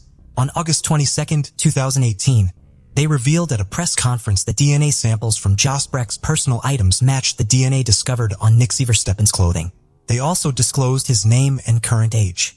Due to privacy laws in the Netherlands and the rule that everyone is considered innocent until proven guilty, it is customary to only use the first letter of a surname. However, this instance was unique because it required assistance from law officials to find Jasprecht. The public appeal worked because the week following the press conference, a Dutch resident of northern Spain who had seen Jasprecht's picture in the newspaper recognized him and called the police to report his whereabouts. Jasprecht was living in a tent next to a commune house in the village of Castelltercol, north of Barcelona. 20 years after Nicky Verstappen's death, on August 26, 2018, Jasprecht was taken into custody. The passport he had with him at the time of his arrest served as proof of his name. He was returned to the Netherlands on September 6, 2018 and appeared in court for the first time in December 2018. Peter de Vries rejoiced with Nicky Verstappen's family following the arrest of Jasprecht. There was a strong feeling of relief and accomplishment. Jasprecht had been questioned in 2001 regarding his presence close to the crime scene on the night Nicky's body was discovered, and he had confessed to child molestation in the past. In his words, he said, "Yes, I can imagine why you'd want to speak to me because I have had some brushes with the law in the past in connection with child abuse." This statement was not followed up on or a DNA sample taken. Jasprecht was not on the sex offenders list, but he had effectively placed himself on it. This case would have been long solved if only the police had thoroughly looked into Jasprecht back then. In December 2018, the trial commenced in Maastricht. Jasprecht was charged with manslaughter rather than murder. Manslaughter is a less serious charge. There isn't enough evidence to prove that the murder was premeditated, as there would be in a murder case. Jasprecht pled not guilty in court and defended himself, saying his DNA was found on Nicky's clothing because when he was walking close to the edge of a forest back at the camp area, he saw something in the distance and went to look out of curiosity, only for him to find Nicky's body. He said that he had checked for signs of life, brushed leaves off the body, and then left without any other action because of his previous convictions. The prosecutor argued that a total of 27 traces of Jasprecht's DNA had been found on Nicky's body, including on his underwear. Jasprecht still maintained his innocence, saying he had no idea how his DNA ended up on Nicky's underwear. After trial, Jasprecht was found guilty, and on the 28th of January 2022, an appeal court convicted him on a charge of manslaughter and sentenced him to 16 years imprisonment. Will Nicky Verstappen's family ever find satisfaction? Even though they may have some answers, their son will always be 11 years old, even as his peers age and progress through life. Every day, they are plagued by countless unanswered questions, such as, would Nicky have grown up to realize his goal of playing professional soccer? They are wounded and they no longer believe in people. Femke Verstappen continues her mother's custom of lighting a candle for Nicky each day and keeping fresh flowers around the house, even though she is an adult with a kid of her own. The case of Chad Incel. Chad was born and raised in Bismarck. He attended university, majoring in mechanical engineering and design. Upon graduation, he returned to Bismarck and began working as an engineer at a local company. Friends and acquaintances describe him as a simple and kind man. In addition to his engineering work, Chad is a coach for a youth baseball team. On weekends, he spends time coaching young athletes and playing sports. He always remains calm and is not someone who likes to cause trouble. His cheerful personality does not seem like someone who is suffering from mental problems or who is thinking about quitting life. On April 6, 2015, Chad shared on social media that he was dating a woman named Nicky, who is 3 years older than he is. Friends noted that he seemed very happy at that time. A year later, in 2016, they got married. Nicky had 2 teenage sons from a previous relationship and worked in transportation for a food company. She was confident and often posted selfies on her social media with only a couple of photos featuring her sons. She has an erratic temperament and often expresses her frustration with store employees. This causes a lot of conflict, causing many people to choose to avoid communicating with her. In addition to her main job at a food company, Nikki also runs a small business that specializes in catering for events and celebrations, particularly in making sweets and baked goods. She has been successful in this field with many appealing creations showcased on her social media pages. On the outside, she and Chad appear to be a successful couple. He works at a large company in a managerial position while she balances her job at the food company with running her own business. They raised 2 children together and everything seemed to be going smoothly until January 2nd, 2020, when Nikki had to call emergency services. At approximately 5:30 p.m. on January 2nd, 2020, 911 emergency services received a call. The incident took place 15 minutes from Bismarck, North Dakota at a farmhouse surrounded by cornfields. The caller's name was Nikki. She said she had been unable to contact her husband Chad for several days and decided to visit him. However, when she arrived, she could not enter the house because it was filled with smoke. She couldn't see what was happening inside but believed her husband was there. Emergency responders, including paramedics, firefighters, and police officers quickly arrived to help. Upon investigation, they discovered that the fire had started in the guest bedroom on the 2nd floor, where Chad was thought to be. Firefighters swiftly extinguished the flames and later found the charred body of a man lying on the bedroom floor. He was completely naked and had some sort of weapon placed on the bed, but away from his reach. This suggests that someone moved the weapon there, as it was not possible for him to have injured himself and then moved the weapon on his own. Police quickly determined that Chad had inflicted the injuries on himself. However, the lack of burns from a weapon suggested that the injury was likely caused by a distant impact. It could have been caused by a gas heater, which is known to be a dangerous source of heat that can cause fires, despite the risks. Gas heating systems remain popular in the United States due to their affordability and convenience. When the police arrived at the basement, they found another source of ignition, a badly burned stove on the lower level. The stove may have overheated during use and become the starting point for the fire. The entire situation was riddled with inconsistencies. The crime scene looked like a poorly staged incident. The strange points in this case are becoming more and more clear. Chad and Nikki lived together and raised their children together. So why is she away from home for many days? This caught the attention of the police, who began questioning people close to the family. Chad's friends and co-workers said they had not seen him for days. This was strange because he was a department head and did not usually miss work. Chad was very responsible, so it was unusual for him to miss work. At the very least, he would have called his supervisor to let them know he could not come in. Concerns grew. Chad was last seen on December 30th, 2019, when he was captured on surveillance cameras at a local bowling alley. The next day, he did not show up for work. His wife, Nikki, called the company to inform them that her husband was seriously ill and needed a few days to recover. January 1st was a holiday, but on Monday, everyone at the company expected him to return. Yet he did not appear. Co-workers decided to call Chad to check on him. However, they were unable to reach him, prompting them to call the police to report the situation. They subsequently requested a welfare check on him. At approximately 1:20 p.m. on January 2nd, 2020, the police arrived at Chad's home. They knocked on the door, but no one answered. After waiting for a while and looking through the windows, they saw nothing unusual. The house was quiet. They did not conduct a thorough search or enter the home, believing they did not have the authority to do so. They assumed he had gone out to celebrate the holidays. They reported back to Chad's company that he was not home and that they could not assist further. They then left. Chad's co-workers suspected something was wrong, so they contacted his wife, Nikki. She stated that she was at work, but promised to check on him as soon as she got off.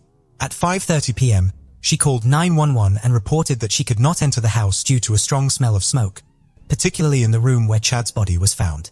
Forensic scientists uncovered clear signs of arson. A mattress had been burned, possibly by a nearby gas heater. There were cigarette butts and empty whiskey bottles on the floor. However, the police were particularly puzzled as to why Nikki and the children were not home under the circumstances. Why had she and Chad not seen each other for several days? Detectives invited Nikki in for questioning to gather more information about the case. She was deeply affected by her husband's death and expressed her distress, mentioning that he often smoked inside their home, which she suggested might have caused the fire. Her testimony made investigators suspicious. They believed that her husband's death was not an accident, but a deliberate murder. So they continued to question her. Nikki then explained why she had been absent from home, stating that the stove had broken down and she had to temporarily stay in a hotel because she couldn't stand the cold. However, the strange thing was that the children were not with her or Chad. but living with her mother. During her account of the events, she unexpectedly mentioned that she had to move the children because Chad, her husband, was a cruel alcoholic. She had never mentioned anything negative about him before, only positive things. However, she now stated that both she and the children had been abused by him. She had many photos showing the bruises and injuries her husband had caused. She admitted to the police that she and her children had moved away to escape her abusive husband. Nikki found a job in a new place and was preparing to move in a week. However, her plans changed drastically with the death of her husband. Now that she had no need or reason to run away, she decided to stay. At that time, the investigators had no evidence against Nikki, so they released her, but continued to treat her as a suspect. The next day, the autopsy results came back. Forensic experts discovered that Chad had suffered severe facial injuries from a weapon, and the entire front half of his body had been burned. He was lying on his back when the fire broke out, which resulted in less burn damage to his back, where experts found bullet marks. Obviously, he couldn't have injured himself in the back with that bullet, and if he had intended to end his life, there would have been much simpler ways. The cause of death was determined to be injuries from a weapon, and Chad had died before the fire broke out. There was no soot in his airways, and the forensic expert concluded he had been dead for several days, meaning he could not have ignited the fire. It was clearly not his doing. Someone murdered him and tried to make it look like he took his end life. With these details, Nikki became the prime suspect. Nikki contacted her insurance company to claim compensation for the damage to her property after the fire. Investigators discovered that just days before the fire, on December 26th, the family had registered their home with the insurance company. Less than a week later, the house burned down under suspicious circumstances. Furthermore, during the police investigation of the crime scene, they discovered a package in the kitchen addressed to a man named Earl Howard. This new suspect needed to be investigated, and he was found quickly. In her initial interrogation, Nikki claimed she had rented a hotel room. However, it was later revealed that the room was registered to Earl Howard, the man named on the package. He was an ordinary working man who spent most of his free time at home. Originally from Canada, he had moved to Bismarck, North Dakota, USA, for a job opportunity. Soon after, Nikki was taken back to the police station for questioning again. The detectives began asking her leading questions about Earl. Initially, she denied knowing him, but then she unexpectedly admitted to having a relationship with him. She claimed that they had been having an affair for a year, that Chad knew about it and accepted the situation. She then maintained a relationship with Earl. During this time, her alcohol consumption increased, and she faced frequent insults from Chad. Throughout the interrogation, portrayed herself as a victim. She cried often, but sometimes spoke so softly that the police had to ask her to raise her voice. Experienced detectives suspected she was being insincere and was merely trying to evoke sympathy. After being pressured, her attitude changed, and she stopped crying. She realized that tears could not convince the detectives. So after being advised, she continued to tell the story clearly. Nikki finally provided details about the incident that led to Chad's death on the evening of December 30th. That evening, he went to his favorite bowling alley and played for a few hours, then went home. At that time, Nikki was at a hotel with her lover, Earl. She planned to return home later that evening to gather her belongings before their trip to Texas. When she got to their house, she found Chad drunk and he started abusing her again. He physically attacked her and she stated that during such moments, she would simply leave. However, Nikki then shifted the conversation to more abstract topics. She expressed frustration about Chad's drinking and gambling losses. The investigator had to press her again to continue answering questions. Unexpectedly, she revealed that she had returned home that night not alone, but with her lover, Earl. Chad was clearly upset by this and started yelling at her, prompting her to leave the house. Nikki claimed to have heard a heated argument and a struggle between Earl and Chad, followed by a bang. However, she did not ask Earl what happened. According to Nikki, they simply got into the car and drove away in silence. At this point, Nikki wrote a confession and placed it on the table. Then she decided to tear the paper. However, the detective quickly grabbed the confession from her hands. This action further aroused suspicion, leading the police to conclude that Nikki was involved in the death of her husband, Chad. Furthermore, while investigating the crime scene at Chad's home, detectives found a surveillance camera. They retrieved the video footage, which revealed crucial information. Earl and Nikki arrived at the house around 10 p.m. on December 30th, approximately half an hour before Chad left the bowling alley. They went inside and spent about 20 minutes in the house before coming out with several boxes. This was important evidence as it indicated that Nikki was at the crime scene before Chad's return. Detectives theorized that she was potentially removing her possessions to protect them from a planned fire, which enabled them to charge her with premeditated involvement. It was important to fully restore the evidence, as the circumstantial evidence alone could seem unconvincing to the jury. After this, Chad returned home around 10:30 p.m., seemingly unaware that Nikki and Earl had been at their house just before 1 a.m. Nikki and Earl returned to the house. They went inside, and shortly after, nearly all the security cameras stopped recording. Only one camera, which monitored the driveway, continued to operate. This limited footage did not capture everything that occurred afterward. They eventually left the house and drove away. Cigarettes found inside matched those smoked by Earl, but none were fully smoked. They appeared to have been lit and then carelessly discarded on the furniture and floor, creating a fire hazard. This suggested a deliberate setup. Moreover, it was revealed that Nikki was the sole beneficiary of the house insurance policy, valued at $1.26000. She was arrested on January 7th for conspiracy to commit murder. Although her bail was set at $1.500,000, she could not afford it and remained in jail. Additionally, Nikki had 3 previous convictions for fraud and was on house arrest at the time of her arrest. Investigators went to Earl's house to arrest him and take his statement, but he fled. However, he was not able to evade justice for long. 2 days later, he was arrested in Michigan near the Canadian border. He was trying to escape to his home country to avoid prosecution in the United States. When arrested, he did not resist. After the arrest, police gathered more information from him, which helped clarify the incident of that night. Nikki and Earl had more motives for committing the crime than just collecting an insurance payout on the house. Their relationship lasted for over a year. At one point, she shared with Earl that Chad had $1,600 life insurance policy. They believed that this money could solve their problems and allow them to live comfortably. She wanted to avoid the complications of divorce and the division of assets, so she chose a darker and more lucrative option. They planned to kill Chad and make it appear that he took his end life. Their goal was to collect all the insurance money they could, both life and property, and then run away to Texas together. On December 9th, they finalized their plan and set it into motion. To prevent her children from witnessing the crime, Nikki sent them to stay with their grandmother. Knowing that Chad was going bowling that night, Nikki went to their home early to gather belongings she wanted to save from a fire. CCTV footage from the hotel captured her and Earl bringing their items to their room. Later, they returned to the scene of the crime, where Nikki disabled the cameras and the security system. Earl was armed, but it is unclear who actually killed Chad as they blamed each other. Apparently, the murder happened while Chad was sleeping. He was attacked in the back.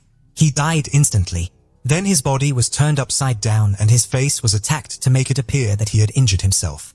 Earl and Nikki thought that burning the house down would destroy all evidence, making it difficult for forensics to find any clues. They then scattered whiskey bottles around the house to portray Chad as a heavy drinker. Finally, they put a gas heater in the room, lit it, and left, expecting it to cause a fire. The following day, they anxiously awaited news of the incident, but nothing came. Frustrated, they returned to the house and discovered some small, weak fires that had already gone out. To ensure a more effective blaze, they rearranged the mattress and other items to facilitate burning. Earl went down to the basement and started a fire directly above the stove. Meanwhile, Nikki scattered cigarettes around the room, believing their plan would succeed. They left, but for the next 2 days, there was no news about the fire. Fearing their plan had failed, they returned to the scene. On January 2nd at 5 p.m., when Nikki opened the door, a backdraft caused the fire to flare up. However, their plan failed, as the house did not burn down as they expected. During the investigation, detectives discovered fingerprints and DNA evidence from both Nikki and Earl. The poor staging of the scene was quickly discovered. Even the placement of the weapon on the bed suggested an attempt to mislead the investigation. If Chad injured himself, the weapon wouldn't be placed that way. This detail became a key argument for the prosecution at trial and was persuasive to the jury. Nikki and Earl were charged with murder. At the last minute, Earl agreed to a plea bargain, which allowed the prosecution to learn all the details of the crime. Earl Howard pleaded guilty to conspiracy to commit arson and tampering with evidence. As a result, he received a 25-year prison sentence with the possibility of parole after serving 21 years. During the trial, he and Nikki blamed each other. Earl's plea deal included testifying against Nikki. In contrast, she maintained her innocence, claiming she was outside when the shooting occurred and that Earl was the shooter. She also accused Earl of lighting fires and throwing away cigarettes. During a subsequent interrogation, Nikki told bizarre stories, claiming that Chad was aware of her affair and had allowed her to meet Earl. She also stated that Earl and her husband were friends. Nikki described her husband as an alcoholic, but those close to the family disagreed, stating that Chad did not drink heavily, did not abuse Nikki, and would not permit her to be with Earl. Chad never made anyone doubt his character. No one had ever seen him drunk, and he always prioritized his family career. Therefore, no one believed that he was a bad husband. They thought Nikki had fabricated the stories right away. On February 17, 2023, Nikki Ansel was found guilty of conspiracy to commit murder, arson, and attempting to cover up the crime. On March 16, 2023, she was sentenced to life in prison with the possibility of parole after 36 years, plus an additional 15 years for arson. The sentence was controversial, as Nikki's punishment was harsher than Earl's, despite evidence that he played a key role in the crime. The disparity in sentencing was attributed to Earl admitting guilt and cooperating with the investigation, while Nikki did not. However, the court's decision was final, allowing her to file her first appeal as early as 2026.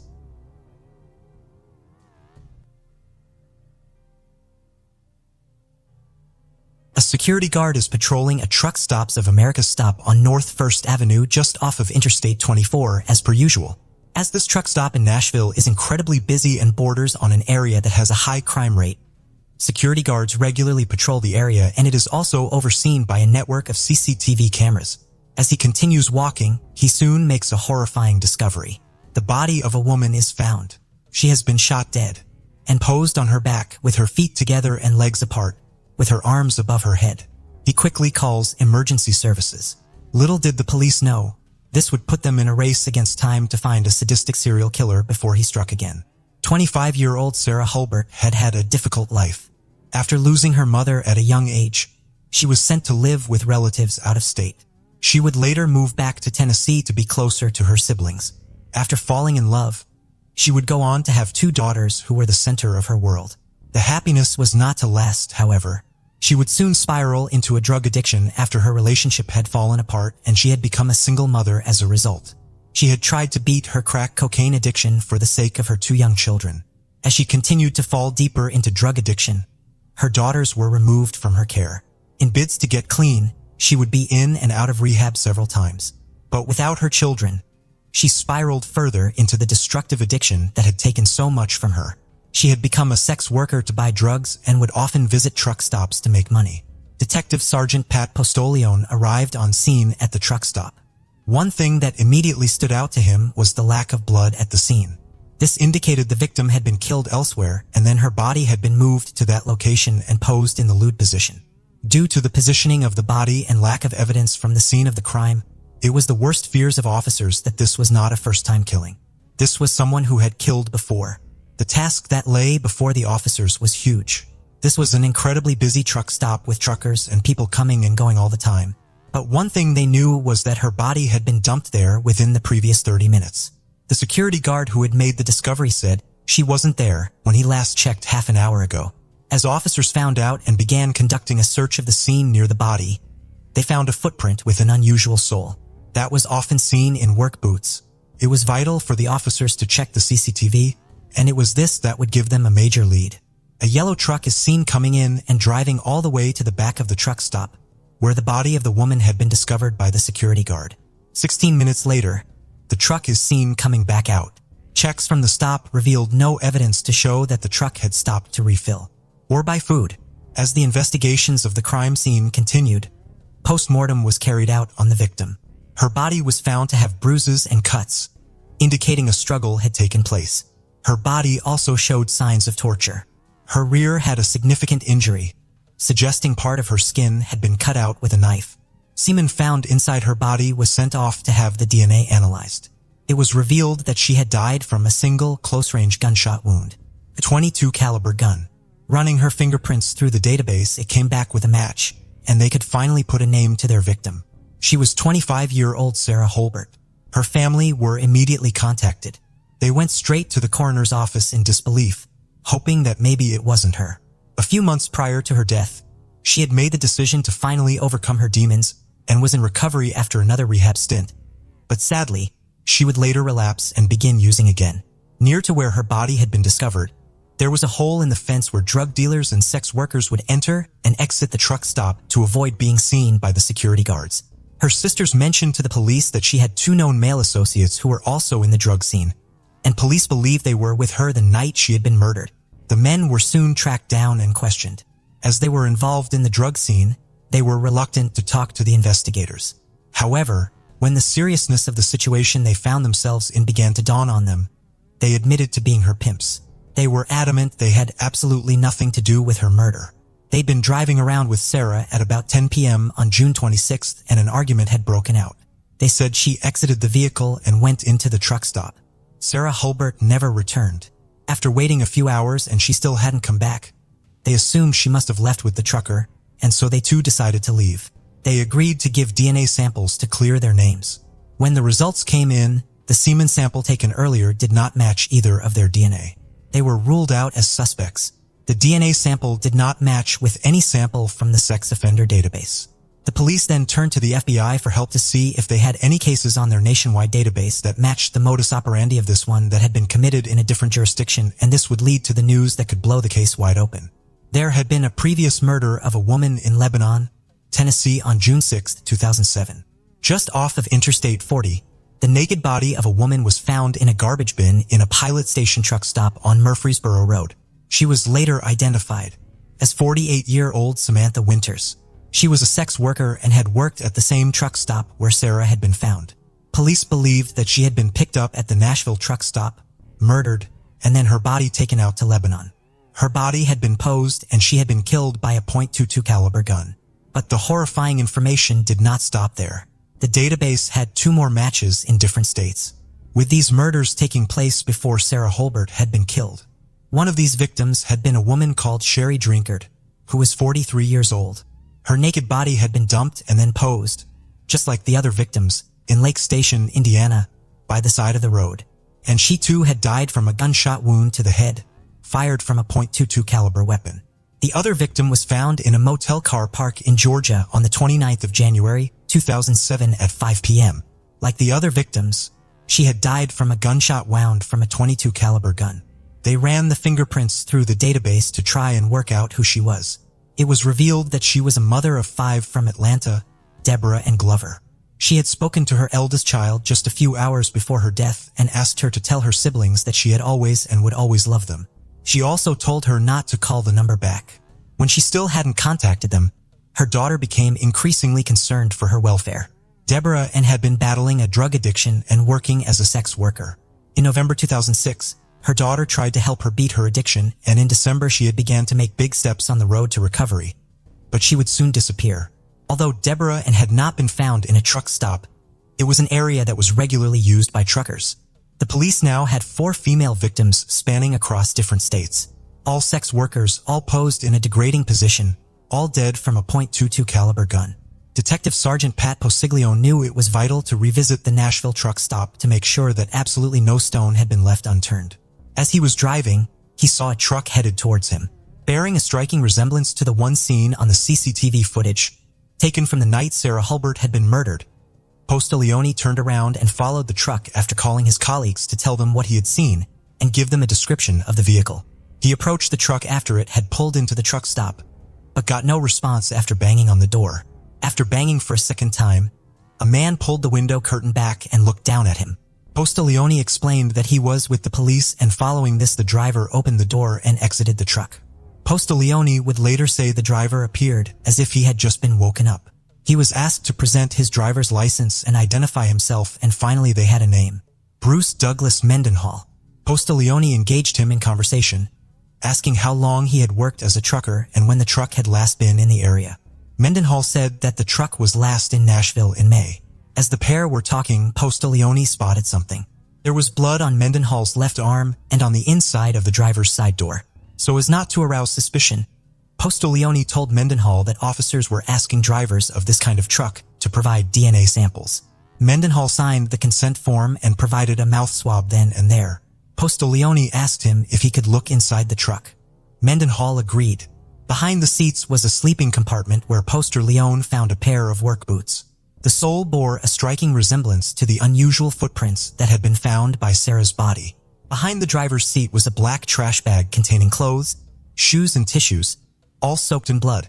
Mendenhall explained that when he had been trying to enter the truck a few hours prior, he had accidentally cut his leg, and that was where the blood had come from. He was asked to show the cuts, but there was none.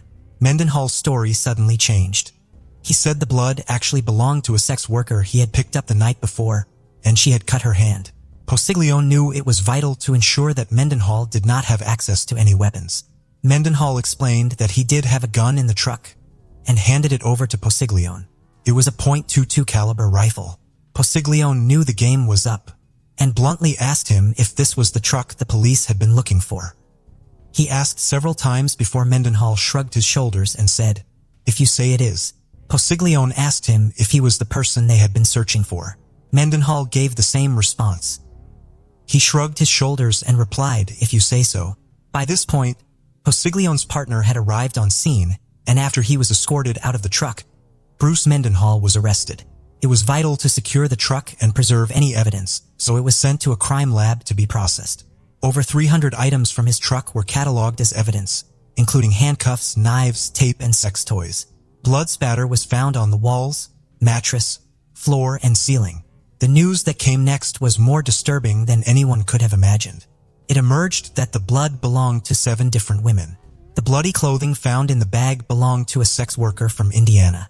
Her family had not yet realized she had gone missing. The bullet that had killed Sarah Hulbert had been fired from the gun found in his truck, and the blood on the gun came back to her and at least one other woman.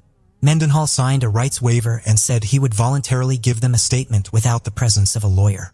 But who exactly was Bruce Mendenhall? He had been born on April 14, 1951 in Crawford, Illinois. As an adult, he had lived on Pine Street close to downtown Albion. A neighbor from Pine Street would later say that visitors wouldn't often come to the Mendenhall household, adding, "He was a little different." In 1997, he had ran in the mayoral elections, but incumbent Reverend Bill Rucker had won in a landslide. Mendenhall had come in last place. When looking into Mendenhall's background, the police discovered a man with no record of violence, and he had not had any run-ins with the law. On the face of it, he appeared to be a typical family man, married with 2 grown-up daughters. Jimmy Nesbitt reported for the Courier Press that Mendenhall had later moved into a small home in the country, surrounded by farms. This house would later be searched by police to try and help build a picture of who he was and add to their evidence. One of his neighbors recalled that Mendenhall and his wife had shown up on her driveway, his wife asking her if she wanted to purchase anything from a catalog. Mendenhall stayed in the vehicle. The neighbor said he just sat in the car and had a weird look on his face. The report in the Courier Press also said he would often ignore his neighbors if they tried to interact with him. The mayor of Albee and Ryan Hallam would say he hadn't really had any run-ins with the law. Everybody thought he was a little mouthy and so forth like that. Anything off kilter? No, not too much. The minister from the church close to the Mendenhall's home said that after he was arrested, his family was struggling to come to terms with the news. The news of his arrest was the talk of the town. Mayor Hallam said, "We've got 2,000 people. The news spreads like wildfire. People in Albion could not believe that one of their own was capable of such horrific crimes. Everyone's in disbelief that we had an individual living here like this. He didn't mix well with others around him, but we never had any problems with him," said Mayor Hallam. It was now time for the police to interview their suspect, but before they knew it, he made a shocking admission. He said that he had dumped the bodies, but he hadn't killed any of them. He explained that 2 men, Richie and David, were the real murderers they were looking for. He said they would go to every truck stop he went to, and by the time they left would be a dead body in his truck. He would later say that a 3rd person named Terry was also involved. He said they would leave him to clean up. He told the officers they would always use his gun to kill the women and then leave their bodies in his vehicle. When talking about Sarah Hulbert, he said that he had gone into the truck stop and when he came out, he found her dead body in his truck. He said that in a moment of panic, he took her body out of the truck and left her on the ground in the far corner of the stop. He told Postolione, "I'm pissed off at Richie and David because they did all the killings." Officers did look into his claims and found that the 3 men in question did actually exist. They were all interviewed and their fingerprints and DNA samples were taken. It turned out he had had altercations with all of these men over minor things. He then offered up another shocking confession. The latest murder had actually taken place the day before in Indiana. They then presented him with the evidence that they had gathered from the truck. Despite his claims, there was only one set of prints on the gun Bruce Mendenhall's. There was also no evidence to prove that any of those men had been in the back of the truck. When Mendenhall was asked if he was the killer, refused to talk anymore and requested a lawyer. The police, assisted by the FBI, worked in collaboration with investigators from the other jurisdictions where the murders had occurred. Using fuel receipts, they constructed a timeline of his movements and were able to place him in the locations the victims' bodies had been found. But what could the motive possibly have been? Posiglione would later say in a documentary, he thought that it was potentially his hatred of sex workers. There would be at the truck stops and his desire to degrade them post-mortem with the lewd posing of their bodies. Mendenhall's daughter disagreed and would say, he never had a negative thing to say about anyone who chose that lifestyle. There's people like that will do that. Everybody knows that. Dad, he didn't really pay attention to it. He was charged with criminal homicide and taken to the Metro Davison County Jail, where he was held without bond. Following this, it was time for Bruce Mendenhall to go on trial for the murder of Sarah Hulbert. His attorney Jason Gickner said that he had entered a plea of not guilty by video arraignment. The prosecution's case rested heavily on the plethora of physical evidence that had been gathered. Prosecutors were not seeking the death penalty, as there were no aggravating circumstances that are required in the state of Tennessee. They also ensured that the jury were reminded of Sarah and who she was. They wanted to emphasize that she was a real person, with children and a family who cared deeply for her. She was not just another piece of the evidence. After closing arguments, the jury retired to consider the evidence, and before long, they had reached their verdict. Bruce Mendenhall was found guilty of the first-degree murder of Sarah Hulbert. In Tennessee, a first-degree murder conviction and subsequent life sentence is interpreted to mean 60 years in prison. A shocking story would soon be reported. Whilst in prison, his wife had passed away from natural causes. Following her death, Mendenhall received the insurance money. He used this money to offer $15,000 to 2 inmates to kill the 3 men he had tried to blame for the murders. One of the murders was due to be staged as a copycat, to mislead the police into thinking the real murderer was still out there. But it didn't stop there. He had allegedly tried to have 2 investigators, Pat Postiglione and Lee Freeman, murdered. Postiglione would later remark that in his career spanning more than 3 decades, he had never known of someone trying to have him murdered. He said, when you are putting people away in prison, potentially for the rest of their lives, I guess you could possibly become a target for those reasons. So we take it very serious. In 2010, he went on trial for these offenses. The court heard from the 2 inmates he had tried to pay to commit the murders. One of them was in prison for explosives charges. Was asked by prosecutor Rachel Sobrero, what were his words to the best of your recollection? He replied, how much C4 would it take to blow up a trailer? They also heard from the other inmates who were serving 10 years on burglary charges. He was belligerent about those 2 officers. He wanted those 2 officers dead. That's point blank what he said. At around 2:30 p.m., the jury retired to deliberate, and less than 4 hours later, they had reached a verdict. He was found not guilty of the allegations relating to wanting to have the 2 officers killed. When it came to the plot to have the 3 other men killed, he was convicted. Davidson County Criminal Court Judge Steve Doser sentenced him to 30 years in prison, 10 years for each count that would be served consecutively. He was also charged with the murder of Samantha Winters. On the 2nd of August 2007, Mendenhall waived his right to a preliminary hearing, and a few weeks later on the 17th, Bruce Mendenhall was indicted by a Wilson County grand jury for the murder of Samantha Winters. Prior to standing trial in this case, Mendenhall filed an appeal against his conviction for the murder of Sarah Hulbert. He argued that his legal counsel had been ineffective. He said there were 7 possible suspects and that his lawyers could have shown evidence to demonstrate this. However, it was noted that he had failed to give said list to the court. His appeal also said he wanted further DNA testing to be carried out. The Tennessee Criminal Court of Appeals rejected this. Since his appeal had been rejected, the trial for Samantha's case could now go forward. His lawyer said, if you look at the crime in Lebanon under the truck stop murders, it's really not the sign of a serial killer. They got a lot of blood evidence. They've got pages of blood evidence, but none of it is from Samantha Winters. It's from Sarah Hulbert. But the prosecution fired back saying, I don't care what kind of person Samantha Winters was, what kind of life she led. She didn't deserve this. When all the evidence had been presented, The jury would deliberate for less than 2 hours before they returned a verdict of guilty for abuse of a corpse and first-degree murder. He again was sentenced to life in prison. In 2008, it was reported he had been linked to yet another killing. 28-year-old Letitia Yvonne Milliken had gone missing from Nashville. She was living in a makeshift camp off of Hermitage Avenue amongst other homeless people. She had also been a sex worker. Postolione had worked with her family to try and find her. Her family hadn't heard from her for the last couple of months. And on the 26th of June 2007, a missing persons report was filed. The same day Sarah Hulbert's body had been found. The police had been given an item that contained Letitia's DNA to compare with some of the blood found in Mendenhall's truck. Came back as a match. Karma Papora was a 32-year-old mother to 2 children and was known to visit truck stops regularly. She had last been seen in the south side of Indianapolis, Interstate 465, at a Flying J truck stop.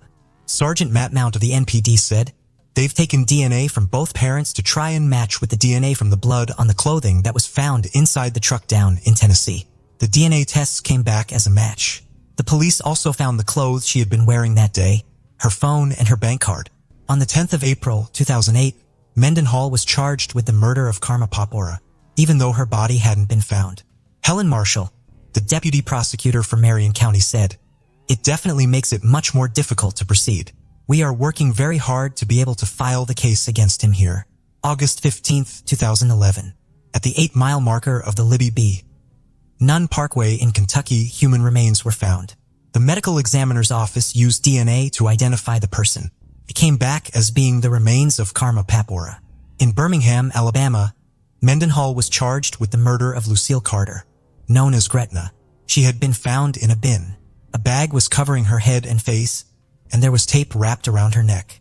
She had also been left naked, and, like the other women, she had died from a bullet fired from a .22 caliber gun. Indianapolis Deputy Police Chief Scott Robinette said, "Yet we have not found those victims. The brutal and depraved crimes of Bruce Mendenhall have left families and communities in tatters. His crimes are impossible to comprehend, with no motive, and the full extent of them may never be fully known.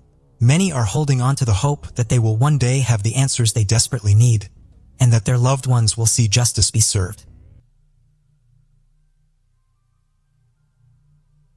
The case of Nicole Lobby. Nicole Lobby, 29 years old, lives with her husband Chris and has a large family in Oregon, USA. Nicole was a beautiful woman, loving wife, amazing mother, and a friend. All she was not afraid to share her faith or her opinion with anyone. Her goal was to make sure that she left this world a better place. When Nicole met Chris, she already had an older daughter.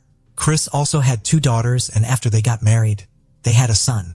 Nicole is known for being adventurous, brave, and always looking forward. She overcame a rare cancer and then became very passionate about fitness. Nicole's goal is to become a fitness trainer. Nicole recently started a new job, and no one thought she would be in danger at work. At about 5 p.m. on August 19th, 2014, Portland Emergency Services received a call from a man reporting that a woman had been stabbed in the chest. The victim was still alive but had difficulty breathing. So the witness requested that an ambulance be sent to Timber Creek Apartments as soon as possible. Police quickly arrived and spoke with the man who called 911, who gave more details about the incident. He said he and his wife were walking down the stairs of their apartment building to the parking lot when they heard screaming. He turned to his right and saw a woman running toward them, screaming, "He stabbed me, he stabbed me." She told the couple she didn't know the attacker, but he was wearing camouflage pants and a black hoodie. The manager of Timber Creek Apartments identified the victim as Nicole Lobby, 29, a coworker. Nicole was a leasing consultant and had been working there for several weeks. On August 19th, during her work hours, she drove a trolley around the complex delivering letters asking for lease renewals. Along with each letter, Nicole gave each resident a balloon tied to a bag of popcorn. When she was done, she marked each apartment on a map in the trolley. Based on Nicole's notes and the map, detectives determined that the attack may have occurred on a specific stairwell in Timber Creek at the time residents heard Nicole screaming. The attacker may have been waiting for her under this stairwell. There was also a trail of blood from the stairwell and flyers scattered at the bottom of the stairs. During the Washington County Sheriff's Office investigation, several witnesses reported seeing a suspicious young man wearing a black hoodie and camouflage pants near Timber Creek at the time of the attack. Combining the reports and the timing of the sightings, detectives determined the suspect's route through Timber Creek. More than 20 officers were involved in this intensive investigation, assisted by K-9 dogs. The Washington County Search and Rescue Team searched the woods along Cedar Mill Creek, a stream that runs through the Timber Creek residence. During the search, they found several items that were sent to a lab for analysis. Detectives did not disclose the exact findings, but said they were investigating every possibility. Investigators are trying to figure out what caused the attack, which took place in broad daylight at an apartment complex with more than 1,000 residents. They have contacted Nicole's husband, Chris Lobby, and informed him of the incident. The police took several steps to identify the attacker. It was not a robbery, and the attacker did not attempt to remove her clothing. This suggested that the motive for the murder might have been a personal dispute. This theory led detectives to her husband, Chris. Chris cooperated with the police and answered questions about his 4-year marriage to Nicole. Investigations revealed that he was at daycare picking up his son at the time of the attack. Therefore, Chris could not have been the attacker. Meanwhile, while interviewing residents at Timber Creek Apartments, the police found 2 more witnesses who saw a man wearing a black hoodie and orange pants. They saw this man, who had similar features to the suspect, running across the street without looking back. Around the same time the attack on Nicole took place, a hooded man was seen running toward the houses across from Timber Creek Apartments. Detectives working with witnesses drew up a sketch of the suspect and quickly circulated it throughout the city, even appearing on television news. The city urged anyone who recognized the familiar facial features to report the incident. Detectives also worked with informants to find clues about the killer. The sketch led to several leads. A man said his son knew a man who matched the sketch. His name was Taylor, and he had recently threatened others with a knife. Police found Taylor and brought him in for questioning. Taylor said strange things and seemed to have mental problems. When asked about Nicole, he did not hesitate to admit that he had killed her. However, Taylor's testimony was inconsistent, as he only mentioned information that had already been in the newspaper and gave irrelevant details. As a result, the police eliminated him as a suspect. After the sketch of the suspect appeared in the newspaper, the police received a tip about a man named Nick who had a criminal history. Nick looked similar to the suspect in the sketch. However, he had never done anything similar to what happened to Nicole. He had run-ins with the law before, but he had never physically harmed anyone. The police interviewed Nick and found his behavior disturbing. When asked about Nicole and the crime, he denied any involvement and asked for a lawyer. The police then obtained a search warrant for Nick's home. They found a black hoodie and orange pants, but the hoodie did not match the witness description because it had a bright white logo on the front. Nick's clothes were sent for analysis, but no evidence was found linking him to the crime. Nick's phone records also showed that he was not near the scene of the attack. As a result, the police eliminated Nick as a suspect, and the case went cold. Nicole's family is going through a very difficult time. In an interview with reporters, Chris Lobby shared that he can't stop thinking about what happened to Nicole. He said, "The hard thing is that there are so many unanswered questions. I keep thinking about what happened, different scenarios, and there are no answers to any of them." Police were concerned that the perpetrator might strike again, and their worries became a reality. 3 weeks after Nicole's death, on September 13, 2014, the Eugene Police Department received an alarming call. Eugene is a city about 100 miles from Portland. On that day, a resident was attacked while leaving a bar near Autzen Stadium. Heather Miller, 39, had gone to a bar near the stadium to watch the game. Around 8 p.m., when the game ended, Heather decided to go home. The streets were almost deserted. As she left the bar, she tried to call a taxi but realized her phone was dead, so she decided to walk closer to the stadium to catch one more easily. As she walked along the sidewalk, she noticed someone following her.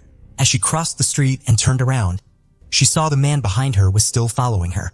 She walked faster but was suddenly hit in the back of the head, knocking her unconscious.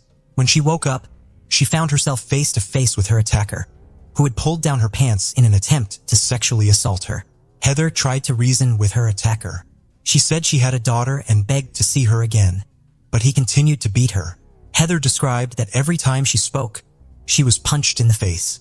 Eventually, Heather realized that the only way to survive was to pretend to be dead. She closed her eyes and remained silent. When the attacker thought he had achieved his goal, he ran away. Despite the brutal beating, Heather found the strength to stand up and go out into the street. A minute later, a car stopped and the driver called 911. An ambulance arrived and rushed her to the hospital. Heather regained consciousness and spoke to a detective who arrived shortly afterward. At this time, Neither of them knew that the attacker had been arrested at the police station. There was a park near the scene of the attack. A police officer on duty that night saw a man running, stopped him, and saw that his hands and shoes were bloody. The police arrested him and called a patrol car to take him to the station. Jamie Tinoco, 17, was young but had been noticed by the police many times. At the time of his arrest, he was on probation for illegal possession. Jamie had been using drugs since he was 12, and his parents had no control over him.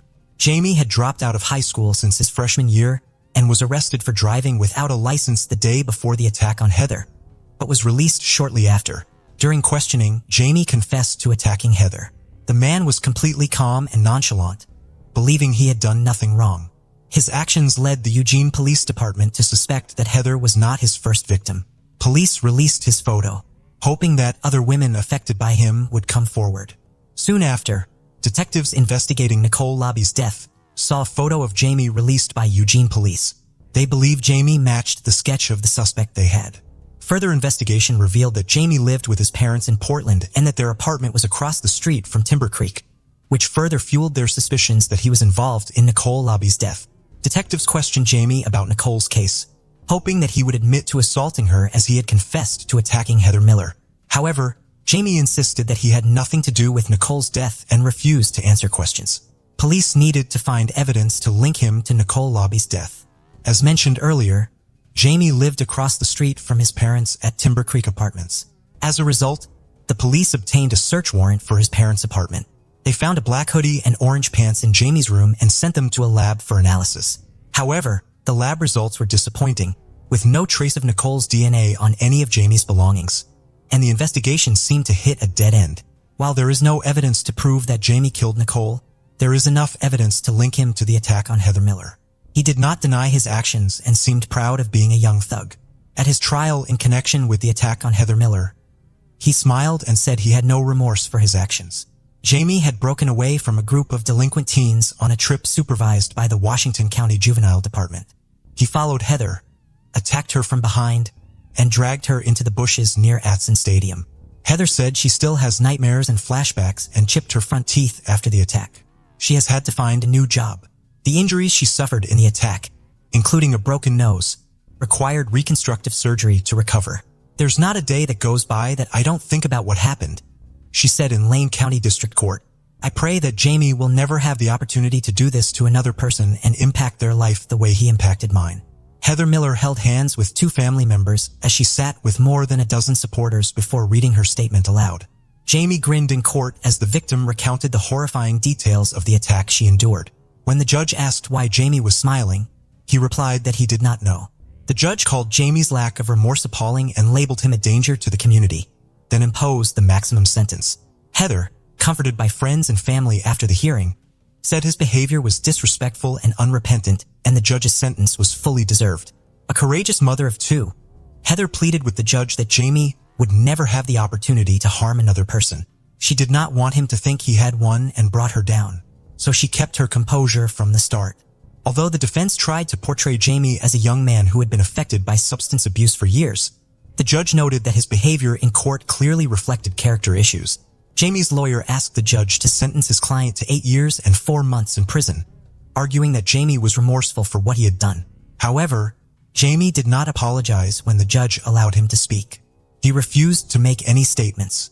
Judge Deborah Voigt sentenced Jamie to 14 years and 2 months in prison, explaining that his lack of remorse justified the harsh sentence. The community needs to be protected from a dangerous man like this, she said. As much as people want me to see him as a boy, I can't. When Jamie becomes eligible for release, he will be in his early 30s and will have to register as a sex offender for the rest of his life. As for Heather, her family said she is looking forward to starting a new job and being able to move on with her life. Meanwhile, investigators decided to take advantage of Jamie's ego to get him to confess. They questioned him about Nicole Lobby's death. The detectives told him that he would get more respect in prison if the other inmates knew that he was not only the coward who attacked one woman from behind but also the one who killed another. After a few minutes of silence, Jamie began talking about Nicole, saying that he didn't mean to kill her. He wanted to feel the sensation of stabbing someone, but he didn't mean to kill Nicole, just hurt her. He said that when he was walking from his apartment to Timber Creek, he saw Nicole park her car and bring a balloon to her second-floor apartment. As Nicole climbed the stairs, he hid behind the car, then ran up the stairs and stabbed Nicole when she turned around. Jamie said he chose Nicole because he thought she would be an easy target. When asked if he would try to force Nicole to have sex like he did with Heather Miller, he casually replied, "Oh, I've thought about it. I would." Jamie said he didn't do it because Nicole screamed when she stabbed him, so he ran away during the reenactment. Jamie showed investigators how he escaped the scene. Chris Lobby said he was shocked to learn that his wife's killer was only 17. "I have a 13-year-old daughter," he said. "It's unbelievable and hard to understand that someone 4 years older than her could do this." The trial began in 2015. Despite confessing under questioning, Jamie has pleaded not guilty in court. His attorney argued that there was no DNA evidence linking him to the scene. "I'm just asking for leniency for a 17-year-old boy with a serious mental illness who has the potential to change with treatment," defense attorney Robert Axford said. The defense's only witness was a psychologist who evaluated Jamie and determined he had symptoms of schizophrenia. However, a psychologist at Oregon State Hospital determined that Jamie had a personality disorder, not schizophrenia. His video confession and reenactment convinced the jury of Jamie's guilt. During his reenactment, he described details that only Nicole Lobby's attacker would know. During the sentencing phase, the jury had two options: life in prison without parole or life in prison with the possibility of parole in 30 years. The jury determined that there were no mitigating circumstances sufficient to impose a life sentence with the possibility of parole in 30 years. As a result, in 2017, Jamie Tinoco was found guilty on all counts. Jamie, then 20, stood in the Washington County courtroom between his two attorneys when Court of Appeals Judge Kirsten Thompson asked him if he had anything to say before she formally sentenced him to life in prison without parole. He put his hands down in front of his waistband, his mouth twitching slightly. "I beg for forgiveness," Jamie said before sitting down. Chris Lobby, Nicole's husband, said Jamie's family came to see his family after the sentencing to express their condolences and apologize. But that's not the end of the story. In 2021, the Oregon Court of Appeals overturned Jamie's 2017 conviction. Juvenile law has changed since Tinoco was tried on a Measure 11 charge. Under the new reform, offenders between the ages of 15 and 17 are no longer automatically sent to adult court. The new law requires prosecutors to hold a hearing to decide whether juveniles charged with serious crimes should be transferred to adult court. If the case is retried, Jamie's attorneys could ask for a lighter sentence. The decision to overturn the conviction came as a shock to Nicole Lobby's family, who were not expecting it. Nicole's father, Rich Jones, said they will have to go through another emotional ordeal. Jamie remains in prison, but this is not the end of Nicole Lobby's case.